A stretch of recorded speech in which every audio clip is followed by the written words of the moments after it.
Essa semana foi lembrado o Dia Nacional de Controle da Asma, uma doença que sempre foi responsável por um grande número de internações.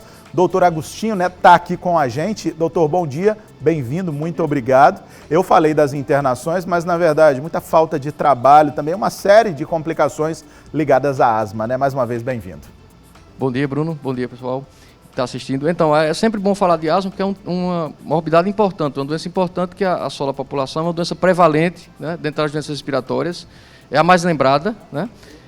9, 10% da população, principalmente a população urbana, tem asma, tem algum grau de asma, desde aquela mais grave, que a pessoa realmente interna, realmente precisa de suporte ventilatório, que é uma minoria, até a asma que incomoda, que causa tosse, que causa falta de ar, chiado no peito, que é mais corriqueira, né, que é mais comum em pacientes jovens.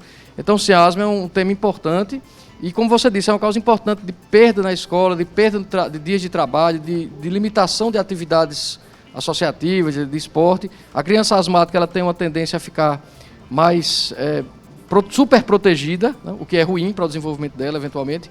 E isso tem que ser lembrado, a gente tem que lembrar que é uma doença que permite um controle perfeito, geralmente permite um controle adequado dos sintomas e uma qualidade de vida normal.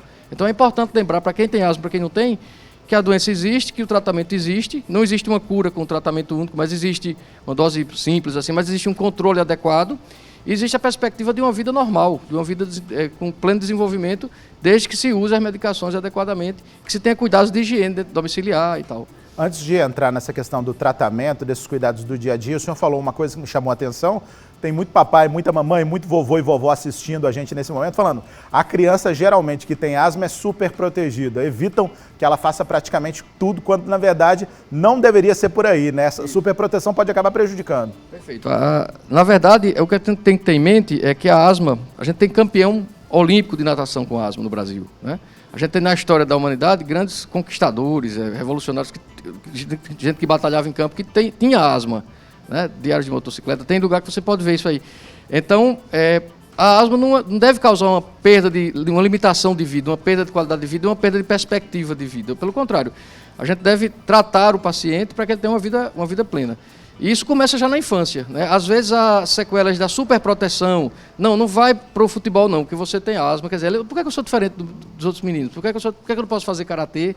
Por que eu tenho que faltar tanto na escola? Então a ideia é medicar adequadamente, no caso de criança, levar ao pediatra, levar ao médico, ao serviço de saúde, medicar adequadamente, revisar o uso das medicações, ter alguns cuidados domiciliares que a gente, se tiver oportunidade, vai falar, para que a pessoa tenha uma vida normal, sem sintomas. A asma é plenamente controlável, na imensa maioria dos casos, né? Cortar tudo pode trazer alguma sequela emocional, mas também pode com certeza não desenvolver toda a potencialidade, até ajudar no próprio controle da asma. Perfeito, né? Perfeito. O senhor estava falando sobre esses cuidados da casa, vamos logo então falar sobre isso, porque eu acho que é importante demais para quem está vivendo com essa situação, doutor, por favor. É verdade. A gente fala muito de medicação e é importante falar de medicação, mas é importante também falar de controle de antígenos domiciliares ou do trabalho, se for possível, né? Então, evitar poeira doméstica, evitar... O quarto do asmático é para ser bem simples, é para ser franciscano, é para ter uma cama, um guarda-roupa, uma cômoda, não é para ter cortina, carpete, tapete, bicho de pelúcia, travesseiros ornamentais na cama, tudo isso acumula poeira, né? Se você não vai lavar isso de 3 em 3 dias, de 2 em 2 dias... E não vai, né? Vamos ser sinceros, ninguém vai, não é impossível. Então, abdique de usar, não dá para usar, né? A roupa de cama deve ser lavada com frequência, dependendo da gravidade da asma, até 3 vezes por semana, lavada ou trocada, exposta ao sol, batida, né? Travesseiro novo, colchão em bom estado, isso é tudo muito importante. Cuidados com o piso, de preferência a gente recomenda que não se varra a casa, que se passe o pano, como a gente usa aqui fala aqui na Paraíba, ou se passe um esfregão, né? Ou se passe uma limpeza úmida. Algo que não vai sacudir a poeira, né? Porque senão a poeira sobe e cai na cama, no travesseiro, no sofá. Então, importante. Fica no nariz. Outra coisa comum é ter cuidado com as vias aéreas superiores, né? A gente lembrar que tem o nariz também. O asmático também, se ele tem prurido nasal, se ele tem coceira no nariz, resumindo, em termos simples, se o nariz entope, escorre, coça, se os olhos coçam, tem prurido ocular, ele também tem rinite alérgica, ele também tem outras alergias. Então, controlar essa parte também ajuda muito no controle da asma, né? O ventilador realmente é um vilão? O ventilador estando limpo, com o ambiente sem poeira, não. O problema não é o ventilador, o problema é que ele agita o ar do recinto e aí isso joga poeira. Se houver poeira, se houver ácaro, se houver poeira doméstica, isso vai para o rosto da pessoa, né? Sozinho não, ele não é um vilão importante, não.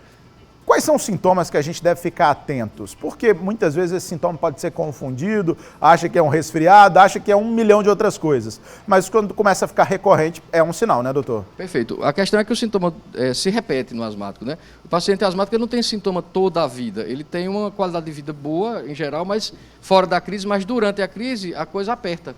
E aí ele tem falta de ar, chiado no peito, tosse, e uma sensação de aperto no peito, um desconforto torácico, né? Tem aquela história, se tira aperta a sua respiração e causa dor no seu peito, pode não ser amor, pode ser asma, tá certo? Então você tem que pensar em falta de ar, tosse, sibilância, chiado no peito e esse desconforto vago que você sente. E isso tudo vem junto, ele vem em crise. O paciente está ótimo, está tranquilo, de repente o paciente está péssimo, de repente depois ele vai melhorando. Então não é uma coisa constante, é em crises, é uma coisa que vai recorrendo e isso deve fazer lembrar de asma. Nem sempre o paciente tem os 4 sintomas, ele pode ter só a tosse, ele pode ter só o sibilo. As pessoas em geral associam a asma muito ao sibilo, e está certo, né? Na maioria dos grupos etários é para pensar nisso.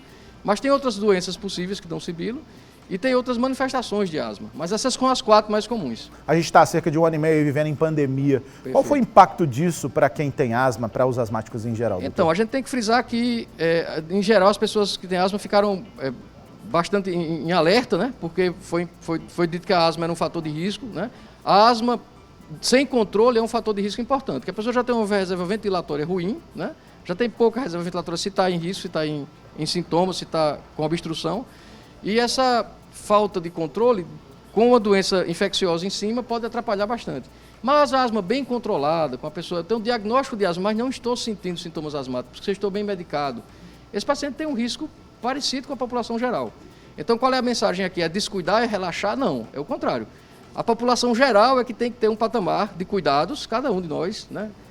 Tendo ou não morbidades, tem que ter um patamar geral de cuidados, incluindo máscara, incluindo distanciamento social, incluindo higiene das mãos, e o asmático tem que estar nesse grupo. Ele não precisa ficar apavorado, né? Agora, o asmático que está fora de controle, ele precisa de uma readequação do seu tratamento para adquirir um controle dos sintomas, e aí ele pode dizer, não, eu estou bem, eu estou na medida...